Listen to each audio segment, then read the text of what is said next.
Você é um privilegiado, uma privilegiada, porque eu tenho um amor enorme pelas mulheres e tenho um valor enorme por elas. Tenho 2, tenho 4 na minha vida, 5, 6, 7 na minha vida, e da menorzinha até a mais velha.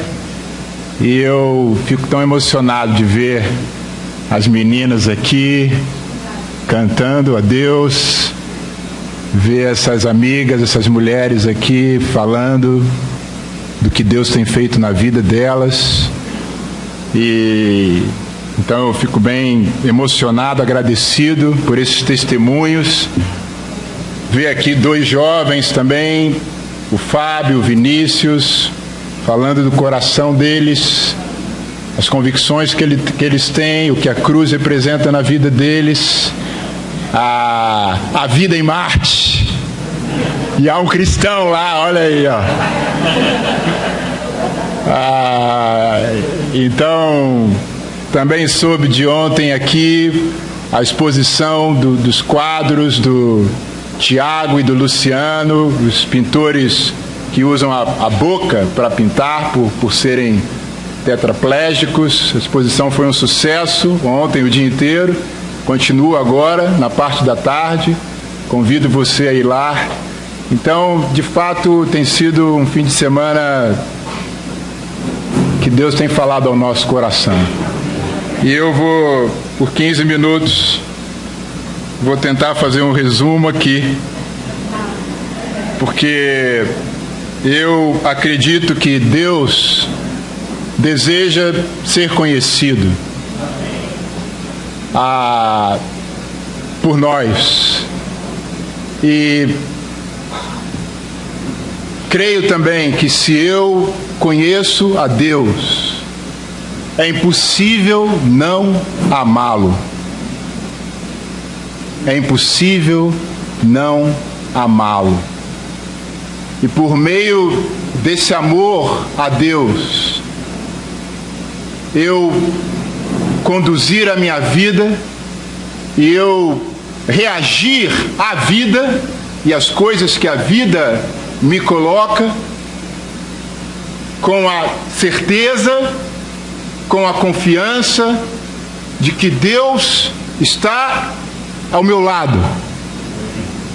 E por essa confiança que vem desse conhecimento dele, eu reagir à vida de acordo com a vontade e com os princípios que ele deixou para mim na sua palavra.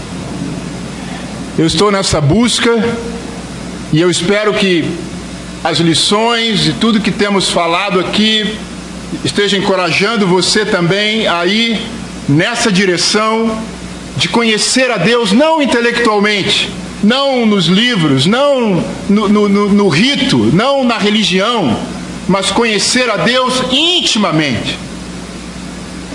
Intimamente. E que esse conhecimento produza uma mudança interior na minha maneira de sentir, na minha maneira de pensar e, sobretudo, na minha maneira de reagir à vida. Em Romanos capítulo 8, versículo 28, é um texto fantástico. Mas Romanos 8, 28, a Bíblia fala: pois sabemos que todas as coisas trabalham juntas para o bem daqueles que amam a Deus, daqueles a quem Ele chamou de acordo com o seu plano. Porque aqueles que já tinham sido escolhidos por Deus, Ele também separou, a fim de se tornarem parecidos com o seu Filho. Ele fez isso para que o Filho fosse o primeiro entre muitos irmãos. Assim Deus chamou os que havia separado.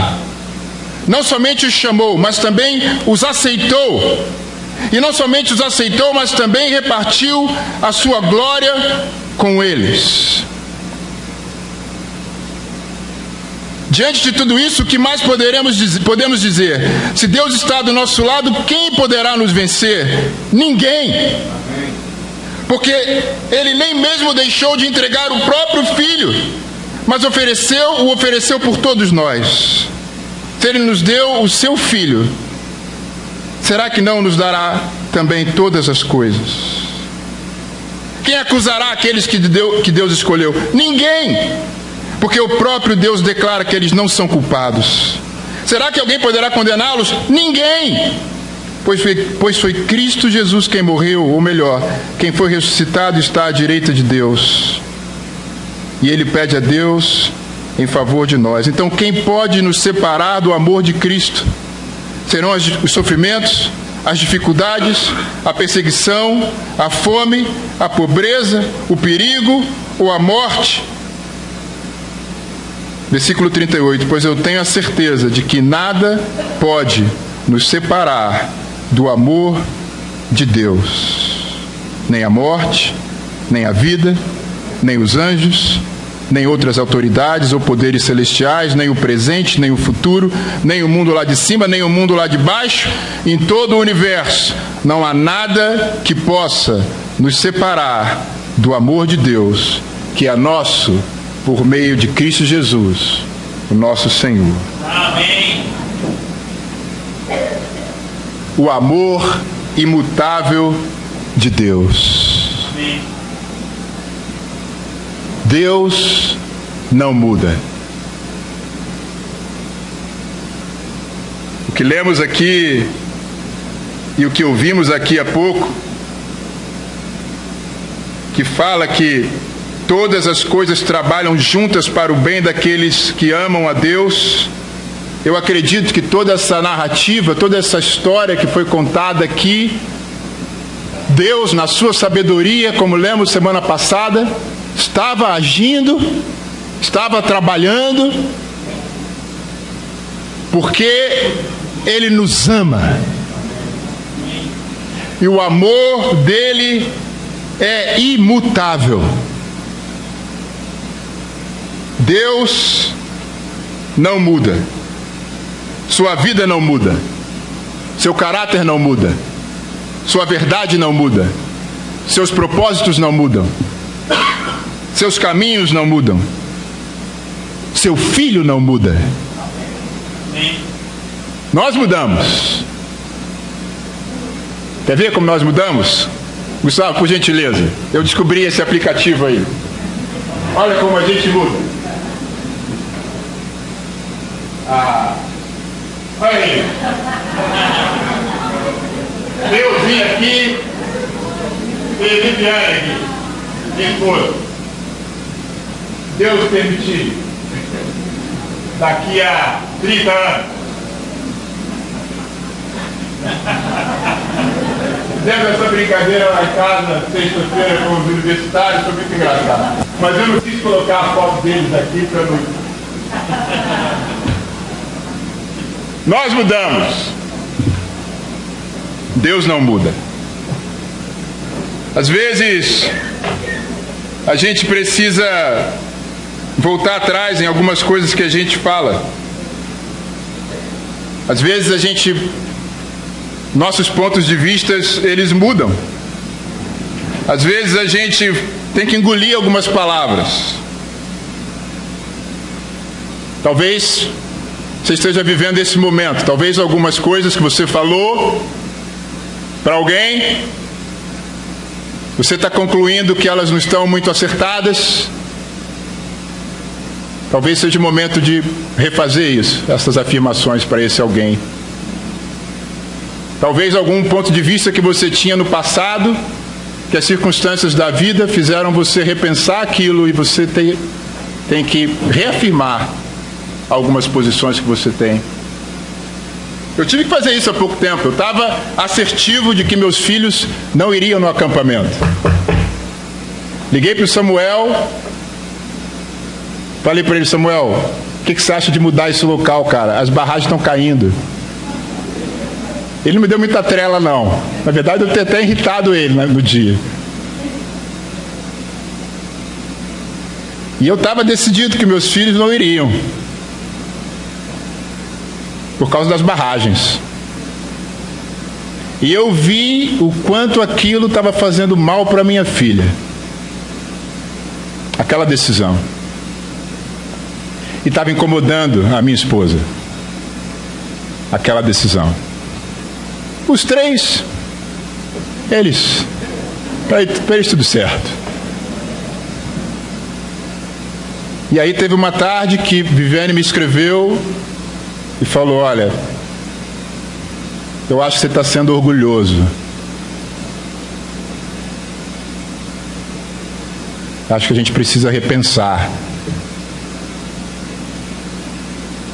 E eu tenho aprendido ao longo da minha vida de casado, com os meus amigos, casados há mais tempo que eu,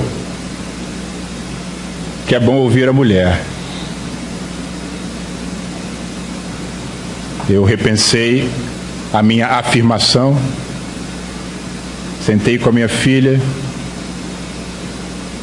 e eu mudei o meu ponto de vista. E todos eles estão vivos, nada caiu e felizes. Nossos caminhos às vezes mudam. Nossos caminhos são tão inconstantes. Alguns de nós aqui somos tão inconstantes. Os caminhos de Deus não mudam. Não mudam. A maneira que Deus trabalhou na Bíblia, no povo de Deus, é a maneira como Deus continua trabalhando hoje na minha e na sua vida. Ele é justo, mas Ele é sobretudo misericordioso, compassivo, esperançoso. Ele sempre dá uma nova chance, Ele sempre dá uma nova oportunidade, Ele sempre tem os braços abertos para nos receber de volta. Amém. Deus não muda. Ele não é volúvel como eu e você. Ele não é inconstante como eu e você. Ele é firme como uma rocha. Gustavo, por gentileza, tem uma outra imagem aí. Quando tiver aí, você me dá um positivo. Obrigado. Sabe que rocha é isso aí? Não sei se a imagem está nítida. Pera. Aquela rocha ali, aquela pedra lá, é o Corcovado. É o Morro do Corcovado. Só antes de ter o Cristo. No século XV, aí eu vou dar uma veiazinha aqui de historiador. No século XV, dizem os registros que Américo Vespúcio, um português, ele deu o nome desse pico aí quando ele viu, no século XVI, século XVI, ele deu o nome desse pico aí de Pico da Tentação. O nome Corcovado só foi dado no século XVIII, porque parece que tem uma imagem de uma corcunda. E o Cristo Redentor só foi colocado lá em cima na década de 30 do século XX. Por que eu quis falar sobre isso? Que aquele morro lá, que hoje é uma das 7 maravilhas do mundo, ele está lá, sei lá quanto tempo que aquilo está lá. Do mesmo jeitinho. A mesma forma, mesmo formatozinho. Então, meus irmãos, meus amigos, eu não estou falando aqui, valha-me Deus, para você adorar a imagem, tá? Nem pedra. É uma ilustração sobre o fato de que Deus não muda. Amém. Deus não muda. Eu mudo. Você muda. As circunstâncias da vida nos fazem mudar. Pessoas nos fazem mudar. Traumas nos fazem mudar. Decepções nos fazem mudar. Mas Deus não muda. O amor de Deus é o mesmo ontem, hoje e sempre. Nada pode nos separar do amor de Deus. Que consolação poder se relacionar com uma pessoa, com um ser que não muda, que vai sempre me receber do mesmo jeito. Quem é casado sabe do que eu estou falando. Às vezes, o marido, você está lá, cheia de amor, cheia de carinho, cheia de delicadeza, e como o marido recebe você?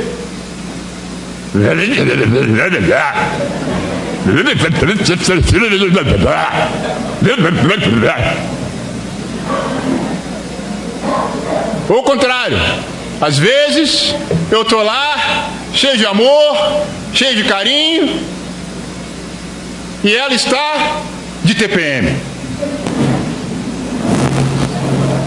Então a mulher, meninas, o problema é hormonal. Agora nós, menino, é pecado.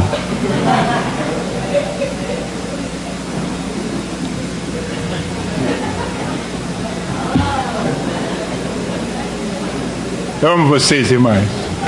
Jamais falaria mal de vocês aqui. Até porque tenho 7 na minha vida.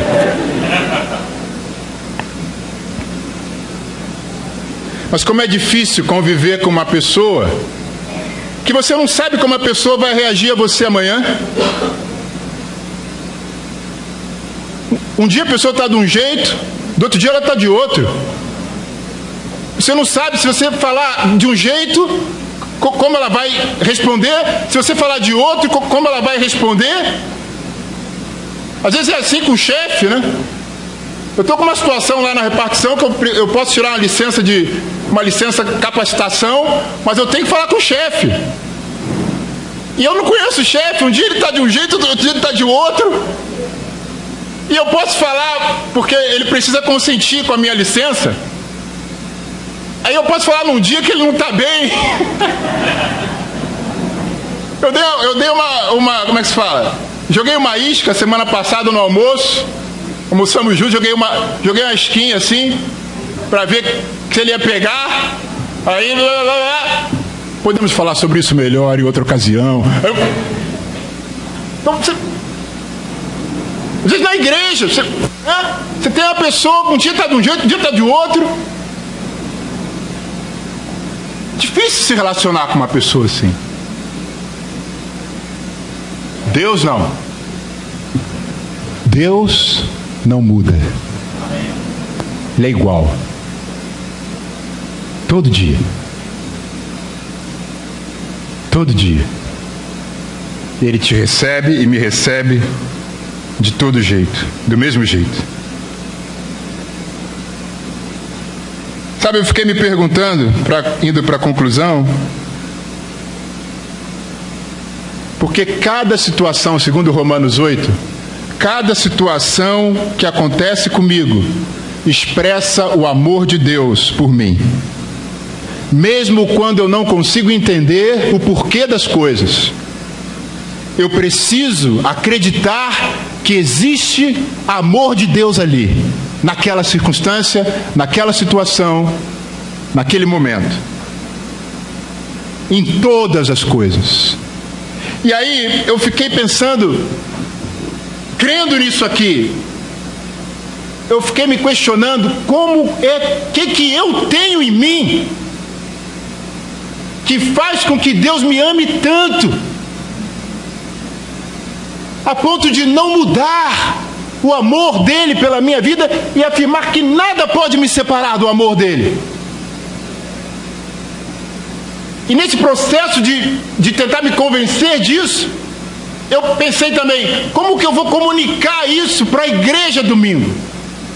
De como que pode um Deus santo me amar tanto como diversas passagens que não deu para eu ler aqui mostram.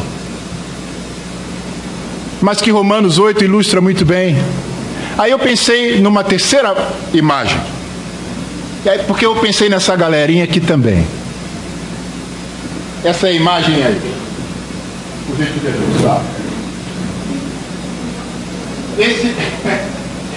esse varapau aqui sou eu com 20 anos. Esse varapau aqui. E essa aqui é a minha namorada, com 19 anos. Mais ou menos. Depois de idade eu não me... Viviane é que sabe mais essas datas. Mas é a década de 90 aquilo ali. Nós éramos namorados. Nós namoramos na igreja, como cristãos, como discípulos.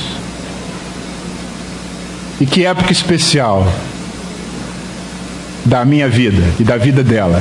Essa primeira foto aqui da minha direita foi em São Paulo, no Jardim Zoológico. Nós estávamos lá em São Paulo. E aquela de lá eu não me lembro onde foi, mas ali ainda éramos namorados. E aí tem outra foto aí, né? Ela botou foto velho que fez isso pra mim. Mas por que eu quis mostrar essa foto? Porque eu era um varapau. É que a foto não está tão nítida, porque ela tem mais de quase 30 anos, né? E não tinha celular, tá bom? Naquela época. A minha máquina tinha até um negócio que fazia assim, para passar o filme. E se abrisse na luz, estragava tudo. Era um pesadelo, abrir na luz era um pesadelo, que estragava todas as fotos.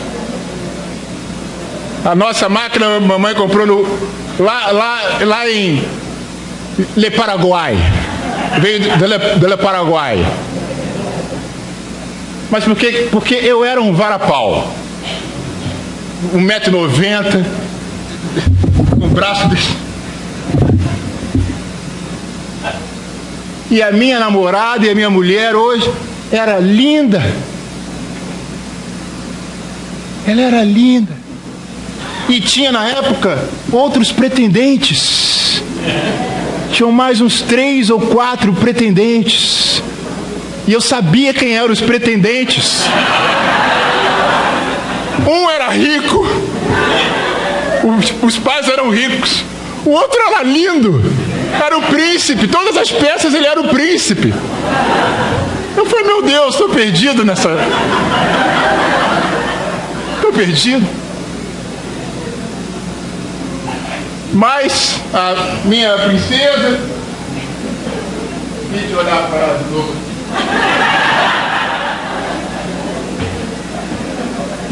Ela me escolheu. Ela me escolheu. Aleluia.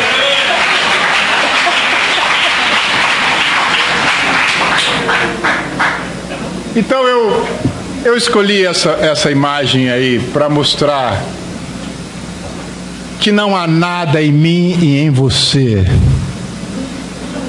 que faça com que Deus te ame. Deus me ama e ama você, porque esse foi o prazer e a vontade dele. Não tem nada a ver com você e comigo, com o que eu faço ou com o que eu deixo de fazer. É voluntário. Escrevi outras frases aqui. Porque quando você ama uma pessoa, esse amor é despertado por algo que você encontra na pessoa. Como eu disse, eu não sei o que a minha mulher encontrou em mim, mas alguma coisa ela viu em mim. Mas o amor de Deus não é assim, ele é livre, ele é espontâneo. Deus me ama porque ele escolheu me amar. E a medida do amor é quanto ele dá. Deus deu tudo o que ele tinha. Deu o filho dele. para mostrar o quanto o amor que Ele tem por mim e por você é uma inundação que transborda. O amor de Deus é infinito, Ele não tem fim, Ele é eterno, Ele não muda, Ele não diminui. Não há nada que possa nos separar do amor dele. Então, Anderson, por que você murmura? Anderson, por que você reclama? Anderson, por que você se sente... Por que você se distancia? Por que você é frio? Eu amo tanto você, porque eu quis te amar. E eu jamais vou mudar essa afirmação a seu respeito. Deus falou hoje de diversas maneiras aqui com você, e por meio de diversas pessoas. E eu espero que você tenha sido encorajado a conhecê-lo e a conhecer o amor imutável dele. Muito obrigado. Oséias vai concluir aqui, e um bom domingo a todos. Muito obrigado.